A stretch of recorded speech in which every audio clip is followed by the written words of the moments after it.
Hello friends, welcome back to a new video. So this video is basically for the student who have chemistry honors. मैं बहुत दिनों से सोच रही थी क्या कि इस बार जो सिलेबस आप सबका बिगाड़ दिया है, सबका अलग अलग सब्जेक्ट है, जिसकी वजह से मैं सबसे कम्युनिकेट नहीं कर पा रही हूँ। तो मैंने सोचा क्या कि आपको केमिस्ट्री में थोड़ा हेल्प कर दूँ। जो भी स्टूडेंट केमिस्ट्री वाले हैं प्लीज़ उनको ये शेयर करिएगा, क्योंकि ये इम्पोर्टेंट बहुत बहुत होने वाला है। और अगर अच्छा रिस्पॉन्स रहा तो मैं हमेशा से केमिस्ट्री का हमेशा आप डालूंगी केमिस्ट्री के लिए आपका सिलेबस सेमेस्टर 3 का। हम सब जानते हैं कि अभी आपका जून में एग्ज़ाम होने वाला नहीं है, कि वेकेशन में चल रहा है और सेमेस्टर 1 का वीबीयू का एग्ज़ाम चल रहा है, तो जून आपके पास है पूरा पढ़ने के लिए। तो केमिस्ट्री के कुछ वीडियोस मैं लेके आ रही हूँ। हर यूनिट से इंपॉर्टेंट टॉपिक्स जो है इंपॉर्टेंट टॉपिक लेके आऊँगी, सिर्फ जो आपके एग्ज़ाम में है, एग्ज़ाम के लिए इंपॉर्टेंट बन रहे हैं। तो आज हम लोग पढ़ेंगे काइनेटिक थ्योरी ऑफ गैसेस। जो भी देख रहे हैं ये वीडियो को, अगर आपका ऑनर्स नहीं भी है तो जिनका भी है उनके पास आप ये शेयर करें। Kinetic theory of gases, this is very important. The kinetic theory of gases first proposed by Bernoulli in 1738 and later extended by Clausius, Maxwell, Boltzmann, van der Waals and जीन्स। तो बेसिक से मैं थोड़ा सा आपका introduction बता देती हूँ कि ये जो थ्योरी था ये गैस के लिए था, कि ये ना सबसे पहले जो था बर्नौली के द्वारा दिया गया था, और एक इक्वेशन था, बोल रहा था क्या कि ये जितने भी गैसेस होते हैं उनके ये रूल है और ये रूल को ये फॉलो करते हैं, ये सारी प्रॉपर्टीज़ ये रखते हैं। लेकिन बाद में जो है सो कुछ कुछ रूल को जो है सो गलत माना गया, और एक इक्वेशन दिए थे ideal gas equation, PV is equal to NRT. आप सब जरूर इसको जान रहे होंगे। तो बोल रहे थे क्या कि जितने भी आइडियल गैस होंगे सारे जो है सो वो इसको फॉलो कर रहे होंगे। लेकिन ये फैक्ट नहीं था। जब हम लोग ऐसे प्रैक्टिकली जब करने लगे तो जितने भी गैसेस थे सब जो है सो इसे डेविएट कर जा रहे थे, कोई भी इसको फॉलो नहीं कर रहा था, जिसकी वजह से पता चला क्या कि हम लोग कुछ ना कुछ मिसिंग कर रहे हैं। तो वो सब पहले तो गलत वाला हमें पढ़ना ही है, बाद में हम सही पढ़ेंगे। तो ये काइनेटिक थ्योरी ऑफ गैसेस जो फर्स्ट थ्योरी था गैस का दिया गया था, जो दिया था बर्नौली ने 1738 में। बाद में जो सुधार के मैक्सवेल, वंडरवाल सब कुछ बताते हैं। तो this theory is based upon certain assumptions as briefly discussed below. तो कुछ कुछ एजम्पशन था गैस के बारे में जो आपको नीचे डिस्कस किया गया। मैं बता दूं कि बहुत इंपॉर्टेंट होने वाला है। आपको बोल सकता है कि discuss the postulate of kinetic theory of gases, या फिर वही बोलेगा कि काइनेटिक थ्योरी ऑफ गैसेस को डिफाइन करिए। 15 मार्क्स में होता है। तो केमिस्ट्री में आप जानते हो कि डिवाइड करके देता है, एक ही क्वेश्चन में 3 पार्ट दे देगा। तो इसका बोलेगा कि पोस्टुलेट लिखिए, इसको डिराइव करिए इक्वेशन को। तो इस तरह से आपका हो सकता है। तो डेरिवेशन भी हम लोग देखेंगे, इसमें लंबे तक बने रहिए। डेरिवेशन भी इसको आप बहुत अच्छे से नोट्स भी कर सकते हैं। पोस्टुलेट्स और assumption of kinetic theory of gases, कुछ एजम्पशन है और जो नीचे है। The main assumption on which the kinetic theory of gases is based are as follows. तो सबसे फर्स्ट जो एजम्पशन है, जो सही भी बात है, जो सही भी है, वो क्या है कि every gas is made up of large number of extremely small particles called molecules. तो ये हम सब जानते हैं कि जितने भी गैसेस सारे जो है सो स्मॉल पार्टिकल से बने हुए, जिनको हम लोग बोलते हैं क्या, molecule. All the molecules of a particular gas are identical in mass and size and differ in this from gas to gas. तो जितने भी गैसेस होते हैं सबका जो है सो मास जो है सो आपका, और मास और साइज ये सबका सेम होता है। ये आपका फर्स्ट पॉइंट बता रहा है। फिर सेकंड में क्या बोल रहा है, the molecules of a gas are separated from each other by large distances so that the actual volume of the molecule is negligible as compared to the total volume of the gas। इसको मैं और अच्छे से आगे समझाऊंगी। एक example figure बना के मैंने समझाया, उसको उसमें आप देखिएगा। फिर देखिए, the distance between the molecule are, बोल रहा है कि मॉलिक्यूल के बीच में इतना ज़्यादा डिस्टेंस है, so that large that the forces of attraction or repulsion between them is are negligible. तो बोल रहा है कि जितना आप जानते हो कि गैस ये है, अगर ये लिक्विड है और ये सॉलिड है, तो आप जानते हैं कि सॉलिड में जो होता है मॉलिक्यूल पास पास होते हैं, और लिक्विड में हल्का दूर होता है, और गैस में बहुत दूर दूर होता है ना। तो बोल रहा है क्या कि इस मॉलिक्यूल के बीच में जो डिस्टेंस है वो बहुत ज़्यादा है, इस वजह से हम लोग फोर्स ऑफ अट्रैक्शन को क्या कर रहे हैं, नेग्लेक्ट कर दे रहे हैं। उसको मतलब कि मेजर नहीं करे, इतना ज़्यादा डिस्टेंस है कि वहाँ पे क्या ही अट्रैक्शन होगा, इस वजह से उसको क्या करें, नेग्लेक्ट कर दे रहे हैं। The force of gravitation on the molecules is also suppose to be negligible. और ग्रेविटेशनल का फोर्स जो होता है ये, क्योंकि आप जानते हो कि बहुत लाइट मॉलिक्यूल होता है, तो इसका जो ग्रेविटेशनल फोर्स होगा वो भी आप क्या करोगे, इसको नेग्लेक्ट कर दोगे। ऐसा यहाँ पे पोस्टुलेट में आपको बोल रहा है। फिर the molecule keep on colliding with one another called molecular collision as well as on the walls of the vessel. तो आप जानते हैं क्या कि बहुत जितने भी गैसेस होते हैं गैस जो होता है, मैं बहुत इंपॉर्टेंट कॉन्सेप्ट बताने जा रही हूँ कि गैस, जितने भी गैस होते हैं वो क्या फॉलो करते हैं। मतलब कि प्रेशर और टेम्परेचर के कंपैरिजन, प्रेशर और टेम्परेचर को अगर ले, दो टू फैक्टर्स को अगर हम लेते हैं तो गैस कहाँ पे वैरी करता है। एक आता है आपका लो प्रेशर हाई टेम्परेचर, एक आपका आता है लो प्रेशर लो टेम्परेचर, एक आपका आता है हाई प्रेशर हाई टेम्परेचर, और एक आपका क्या बच गया, हाई प्रेशर और लो टेम्परेचर। तो आप बताओ कि गैस का क्या होगा सही। आप सब जानते हो क्या कि जितने भी गैस होते हैं, गैस में सारे मॉलिक्यूल्स जो होते हैं बहुत दूर दूर होते हैं, है ना। और उसमें जो होता, अगर सोचो कि अगर हम लोग प्रेशर ज़्यादा करेंगे तो क्या होगा कि इस बॉक्स में जितने भी मॉलिक्यूल्स हैं वो प्रेशराइज होकर एक दूसरे से नज़दीक आ जाएंगे। इसका मतलब क्या होगा कि वो लिक्विड का अस्तित्व ले लेगा, सॉलिड का अस्तित्व ले लेगा। इसी वजह से प्रेशर क्या होगा, लो होगा, ठीक है। और टेम्परेचर अगर ज़्यादा करेंगे तभी तो वो जो है सो दूर दूर भागेगा। अगर टेम्परेचर लो करेंगे तो मोशन नहीं करेगा, और मोशन नहीं करेगा तो जो आपका मॉलिक्यूल है वो दूर दूर नहीं जाएगा। इसी वजह से वो क्या होता है, हाई प्रेशर नहीं होगा। अगर हाई प्रेशर करेंगे तो क्या हो जाएगा, वो आपका मॉलिक्यूल जो है सो पास पास आ जाएगा, तो ये नहीं होगा। High pressure high temperature, high pressure तो होगा ही नहीं, तो सवाल ही नहीं है। लो प्रेशर लो टेम्परेचर तो आपका होगा नहीं, क्योंकि लो टेम्परेचर करेंगे तो वो कूल होना शुरू कर जाएगा, और जब कूल होता है तो आप जानते हो कि कूल हो रहा है, इसका मतलब वो फिर से लिक्विड के फॉर्म में आ रहा है, तो ये भी आपका नहीं होगा। तो आपका क्या होता है, गैस क्या फॉलो करता है, लो प्रेशर हाई टेम्परेचर। तो दिस इज वैलिड। आपका 1 मार्क्स में जेईई मेंस में पूछा जाता है ये क्वेश्चन कि गैस के लिए कौन सा वैलिड है, तो इसको याद रखिएगा। फिर देखिए, the force of gravitation on the molecules are suppose to be, हाँ तो ये देख लिया हम लोग कि जितने भी ग्रेविटेशनल फोर्स होते हैं मॉलिक्यूल पे वो आपको नेग्लेक्ट कर सकते हैं हम लोग।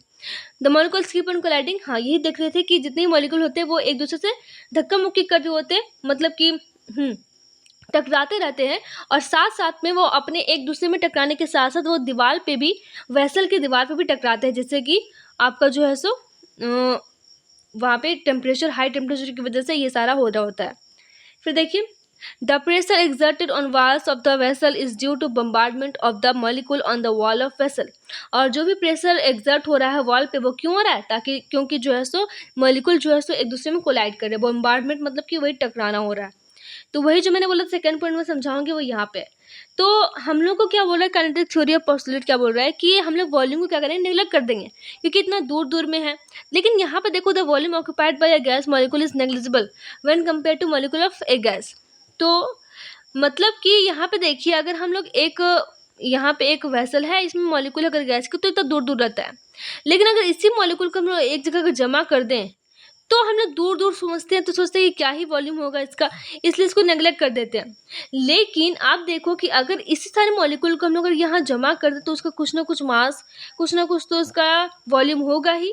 तो काइनेटिक थ्योरी में क्या बोल रहे थे कि हम लोग नेग्लेक्ट कर देते हैं, लेकिन एक्चुअली में हम लोग नेग्लेक्ट नहीं करते हैं। तो ये पोस्टुलेट था, हम सब जानते हैं, केमिस्ट्री में पढ़ने के बाद हमें पता चलता है कि ये सब जो था ये सब गलत होता है साबित। अगले में जो है सो अगले साइंटिस्ट वॉन डर वाल जो है वो आपका सही इक्वेशन और सही अजम्पशन लेके आते हैं। तो ये आपका था काइनेटिक थ्योरी का पोस्टुलेट। इसके बाद देखेंगे derivation of kinetic gas equation, कि काइनेटिक गैस इक्वेशन का क्या डेरिवेशन हुआ था। On the basis of the various assumptions made in the kinetic theory of gases, a mathematical equation has been derived from which all gas laws can be deduced. This equation is known as kinetic gas equation. तो आपका 3-4 law था gas equation के लिए, जिसको हम लोग 3-4 law को मिला के आइडियल गैस इक्वेशन बन रहा था। तो वो सारे गैस को जो है सो मिला के हम लोग एक काइनेटिक गैस इक्वेशन बनाते हैं। तो मान लेते हैं क्या कि एक क्यूब है, consider a cubical vessel containing the gas. Suppose लीजिए कि एक क्यूब है, इस क्यूब में जो है आपका एक गैस रखा हुआ है अंदर में, ठीक है। और गैस का एक मॉलिक्यूल मान लेते हैं यहाँ पे, ठीक है, गैस का एक मॉलिक्यूल मान लेते हैं यहाँ पे। तो आप जानते हैं क्या कि ये जो मॉलिक्यूल है वो कहीं भी जो है सो किसी भी तरह किसी भी डायरेक्शन में मोशन कर सकता है। तो 3 डायरेक्शन हम जानते हैं, ये एक्स एक्सिस, ये वाई एक्सिस और ये जेड एक्सिस, ये 3 एक्सिस ले लेंगे, 3 कंपोनेंट ले लेंगे। और हम लोग को एक को इसको मान ले रहे वॉल, ठीक है। और इसमें जो है सो n नंबर ऑफ मॉलिक्यूल्स है, और इस जो मॉलिक्यूल है इसका मास m है, और ये जो क्यूब है इसका हम लेंथ को मान ले रहे हैं l। इतना क्लियर है, समझिए आराम से। तो एक वेसल था, इसमें हमने गैस का मॉलिक्यूल रखा हुआ है, और वो 3 डायरेक्शन में मोशन कर सकता है किधर भी। और इसमें नंबर ऑफ मोल्स है n, मतलब कि n नंबर ऑफ मॉलिक्यूल्स है, m mass of each molecule है, और l जो है आपका length of each side of cube है। अब देखिए, एक पर्टिकुलर मॉलिक्यूल को हम जब निकाल के देख रहे हैं तो ये आपका मान लो कि इसका वेलोसिटी अगर u1 है, क्योंकि बहुत सारे मॉलिक्यूल है तो u1 u2 un करके होगा। लेकिन यहाँ पे इसका ये इस डायरेक्शन में, इस डायरेक्शन में, इस डायरेक्शन में मोशन कर रहा है। आप जानते हो कि ये वाला वॉल है यहाँ पे, है ना, क्यूब का वॉल है। तो वॉल से जब ये टकराता है तो टकराएगा, तो पहली बार जो टकराएगा तो इसका मास m होगा, वेलोसिटी क्या होगा, x डायरेक्शन में जा रहा तो ux1 हो जाएगा। वापस जो टकरा के वापस आएगा तो क्या हो जाएगा, ux1 वापस से हो जाएगा, और ये मास उस टाइम भी m है, तो एक बार l डिस्टेंस कवर किया, फिर एक बार कितना डिस्टेंस, l डिस्टेंस, तो टोटल डिस्टेंस ये कवर किया है 2l। ठीक है, तो यहाँ पे देखिए अब आपको मोमेंटम निकालना है कि यहाँ से टकराया फिर वापस आया, तो मोमेंटम इसका कितना हुआ। तो मोमेंटम आप जानते हो p इज इक्वल टू क्या होता है, m भी मास इंटू वेलोसिटी, तो मास तो m है, वेलोसिटी कितना है ux1 या फिर u1x जो भी हो, ux1। तो ये आपका इनिशियल मोमेंटम हो जब ये जा रहा था, वापस जब टकरा के वापस आया तो फाइनल मोमेंटम क्या हो गया, माइनस m ux1, क्योंकि वो अब नेगेटिव एक्सिस की तरफ जा रहा है ना, तो उसका माइनस ux1 हो गया। यहाँ लिखा हो the vehicle will return with same velocity as direction change हो गया, इस वजह से वो उसको नेगेटिव चार्ज में लेते हैं। अब चेंज इन मोमेंटम निकालेंगे कि मोमेंटम में चेंज कितना हुआ, तो final P initial minus P final करेंगे तो आपका माइनस माइनस प्लस हो जाएगा, और आपका मिलेगा या क्या 2m u1x, ये आपका मिला डेल्टा पी मतलब चेंज इन मोमेंटम। तो जितने फैक्टर्स होंगे ना हम लोग सबको निकालेंगे। तो याद रखिएगा पहला स्टेप मोमेंटम फाइंड करना, सेकंड स्टेप आपका डिस्टेंस या फिर टाइम, तो डिस्टेंस आपका कितना हो जाएगा, एल इधर एल इधर है ना, एल तो कितना हो जाएगा 2l हो जाएगा, और आप जानते हो कि टाइम बराबर क्या, तो distance by total distance by speed, distance by speed होता है। तो आप जानते हैं कि डिस्टेंस कितना है 2l और स्पीड कितना है ux1, ये आपका टाइम निकल गया। ठीक है टी। अब हम निकालेंगे फोर्स एक्सर्टेड ऑन वॉल। तो आप जानते हैं क्या कि F बराबर क्या होता है p/a, फोर्स बराबर मोमेंटम इंटू एरिया, ये आपका होता है। तो देखिए मोमेंटम इंटू एरिया, मोमेंटम हम निकाल चुके हैं, p is equal to 2m ux1 by 12, ये आपका मोमेंटम था, सॉरी आपका जो मोमेंटम है वो आपका 2m u1x, और आपका जो टाइम था, सॉरी एरिया था, यहाँ पे जो आपका टाइम है, टाइम जो निकला हुआ है वो आपका 2l बाई ux1, ये आपका फोर्स का फॉर्मूला लग गया। तो जब यहाँ पे हमने फोर्स लिखा, तो फोर्स लिखने के बाद हम लोग क्या करेंगे, इसको फिर से हम लोग यहाँ पे इसको ux1 को ऊपर लेके चले जाएंगे, तो u1x1 का whole square by m by l, इतना हो गया। अब हम लोग जानते हैं क्या कि जो वो u है, वेलोसिटी जो है वो 3 डायरेक्शन में, इस डायरेक्शन में, इस डायरेक्शन, ये डायरेक्शन में, तो ये ux1 uy और uz, ये है ना k, ये आपका i, ये आपका j कंपोनेंट और ये आपका k कंपोनेंट, तो तीनों को जोड़ेंगे, और क्योंकि ये तीनों बराबर है ना, ux जो है सो बराबर है y के वेलोसिटी के, और ये बराबर है uz के। ठीक है, तो क्या हम लोग ये तीनों को uy को भी हम लोग ux लिख सकते हैं, इसको भी ux लिख सकते हैं, तो ये ux कितना हो गया 3ux का स्क्वायर। ठीक है, अब यहाँ पे देखिए कि अगर हम लोग एक मॉलिक्यूल के द्वारा निकाले फोर्स, अगर हम लोग एक मॉलिक्यूल के द्वारा फोर्स निकाले तो आपका आता है m/l is equal to 1/3 mu square. तो ये आपका आ गया वन मॉलिक्यूल के द्वारा, तो ये आपका वन मॉलिक्यूल के था। उसी तरह से हम जानते हैं क्या कि हमारा जो वेसल था उसमें n मॉलिक्यूल थे, तो यहाँ पे 1 के लिए 1/3 ml u1 का स्क्वायर हुआ, फिर यहाँ पे u2 का स्क्वायर, फिर यहाँ u3 का स्क्वायर, इस तरह से आपका un का स्क्वायर तक होगा। इतना हो गया। इसके बाद देखिए क्या बोल रहा है, हमने n मॉलिक्यूल के लिए निकाला है, तो जब इतना करेंगे तो ये आपका मिल रहा था, तो हम लोग क्या कर सकते हैं इसके साथ कि n से डिवाइड और n से मल्टीप्लाई करेंगे तो कोई मसला नहीं है, ये काट के तो वापस हमको वही मिलेगा ना। तो आप ये कर दो, इतना करने के बाद n से मल्टीप्लाई और n से डिवाइड करने के बाद आपका जो f नेट आएगा वो 1/3 m/l, ये सब कुछ सेम रहा। उसके बाद ये जो n है इसको रख दे यहाँ पे, और u/rms का स्क्वायर। अब ये u/rms क्या है, रूट मीन स्क्वायर, तो रूट मीन स्क्वायर जितने भी वेलोसिटी होते हैं, अगर मान लो कि एक वेलोसिटी u1 है, u2 है, u3 है वेलोसिटी, फिर un तक है, तो इस सबका हम लोग मीन निकालते हैं, है ना। आप लोग मीन पढ़े होंगे जो एवरेज होता है। तो अगर बहुत सारे वेलोसिटीज़ है तो इनका अगर मीन निकालना हो, सम हो, तो क्या करेंगे, इनका ये सब को जो है सो इस सब को जो है सो क्या करेंगे, रूट करेंगे। पहले तो इनका मीन निकालते, तो मीन निकालेंगे, मीन निकालने के बाद जो है सो इसका इनका स्क्वायर करेंगे, और स्क्वायर करने के बाद इनका रूट निकाल देंगे, है ना। जब हमको इनका टोटल सम निकालना हो, अगर टोटल आपको n वेलोसिटीज दिए हो तो आपको इनका सम निकालना है, तो सबका क्या करना है, पहले मीन निकालना है, पहले इनका स्क्वायर करना है, फिर स्क्वायर करके मीन निकालना है, फिर इसका रूट स्क्वायर कर देना है। तो यही होता है आपका यू नेट निकलता है ना, इसको बोलते हैं URMS। ये रूट मीन स्क्वायर का अलग से मैं वीडियो लेके आऊँगी। तो 1/3 m/l एंड URMS का स्क्वायर, ये आपका मिल गया। एफ नेट बराबर, अब आप जानते हो क्या कि ये जो मोमेंटम है पी बराबर होता है एफ बाई ए, तो आपका 1/3 ml/n URMS का स्क्वायर बाई एरिया क्या हो जाएगा आपका एल स्क्वायर हो जाएगा एरिया।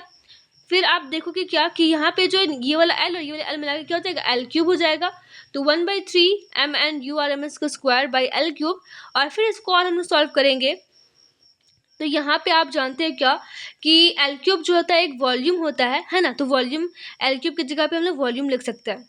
तो यहाँ पे आपका 1/3 ये mn URMS स्क्वायर आपका जो है सो ये मिलता है। हम लोग यहाँ पे जो है सो ये v कंपोनेंट को हम लोग इधर ले जाते हैं क्योंकि हमारा एक्सप्रेशन इसी तरह से मिलता है। तो पी भी बराबर 1/3 mn URMS का रूट मीन स्क्वायर वेलोसिटी का स्क्वायर मिलता है, और ये आपका जो है सो काइनेटिक गैस इक्वेशन है। इस तरह से फिर आपका डेरिवेशन पूरा होता है। यहाँ पे आपको कंपोनेंट देखना है, तो m क्या है mass of one molecule, n है नंबर ऑफ मोल्स, और RMS है। URMS अगर बोले तो ये रूट मीन स्क्वायर वेलोसिटी हो जाएगा, लेकिन सिर्फ अगर RMS बोले तो आपका रूट मीन स्क्वायर होगा। इस तरह से आई होप कि आपको समझ में आया होगा। फिर भी अगर कोई डाउट है तो मुझसे पूछ लें।